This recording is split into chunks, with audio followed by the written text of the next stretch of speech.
मित्रांनो नमस्कार, मी संस्कृत संतोष लोंढे सांगोला विद्यामंदिर प्रशालेची इयत्ता 6वीची विद्यार्थिनी आपणासमोर विषय मांडते आहे. नको तो मोबाईल, हवेत आजी आजोबा. आई वडील आपल्या मुलांना तळ हातावरील फोडाप्रमाणे जपतात. लहानाचे मोठे करून त्यांना योग्य ते शिक्षण देऊन नोकरी व्यवसायाला लावतात. पण हेच पुढची पोरं लग्नानंतर आपल्या जन्मदाता आई वडिलांना वृद्धाश्रमाचा रस्ता दाखवतात. ही झाली त्यांची सोय, पण आम्हा नातवंडांचं काय? आमच्या हातात मोबाईल दिला की आम्ही गप्प. पण मोबाईल आमच्यावर चांगले संस्कार करतो का, हा प्रश्न मला पडतो. कारण चूक काय बरोबर काय हे मोबाईल आम्हाला सांगतो. तुम्ही आई बाबा नोकरी निमित्त बाहेर जाता, तुमच्याकडून जे प्रेम पाहिजे ते मिळत नाही. ते प्रेम आम्हाला मोबाईल देणार आहे का? या सर्व प्रश्नांची उत्तर शोधताना एक उत्तर सापडतं, ते म्हणजे आजी आजोबा.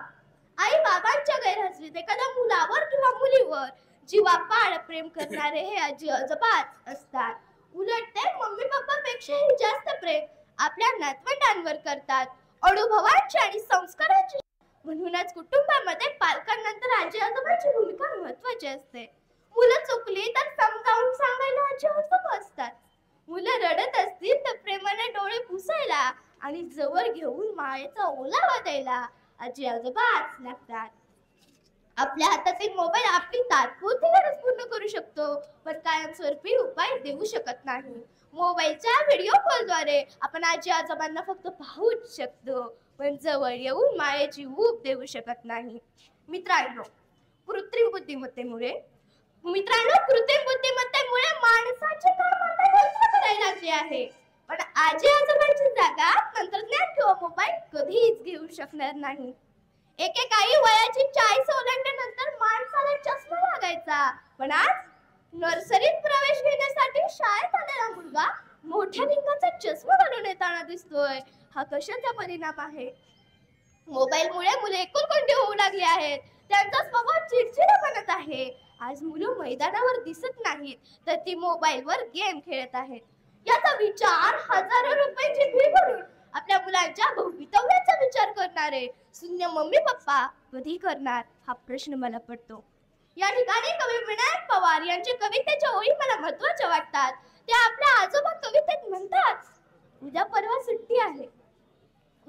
सुट्टी आहे, पटकन येऊ जाऊन. मम्मी मला चल ना ग आजोबाकडे घेऊन. मम्मी मला चल ना ग आजोबाकडे घेऊन. थरथरणाऱ्या काठीला कोण मिळतं बघ, थरथरणाऱ्या काठीला कोण मिळतं बघ. अंधुक झालेल्या नजरेला आभाळ मिळतं बघ, अंधुक झालेल्या नजरेला आभाळ मिळतं बघ.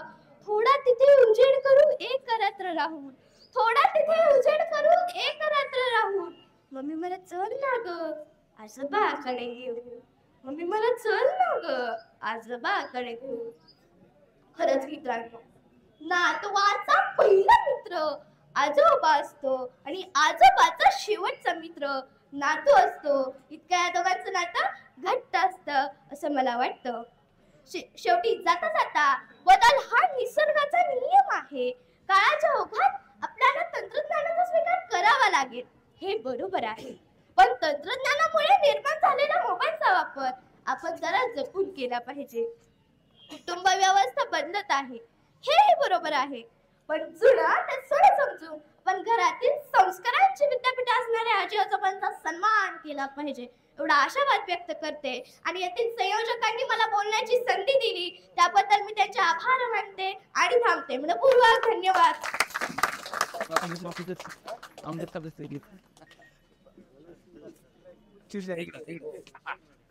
छान बोलली.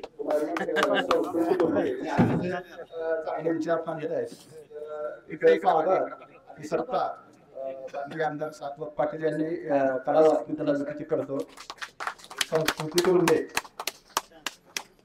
छान बोलली एकदम.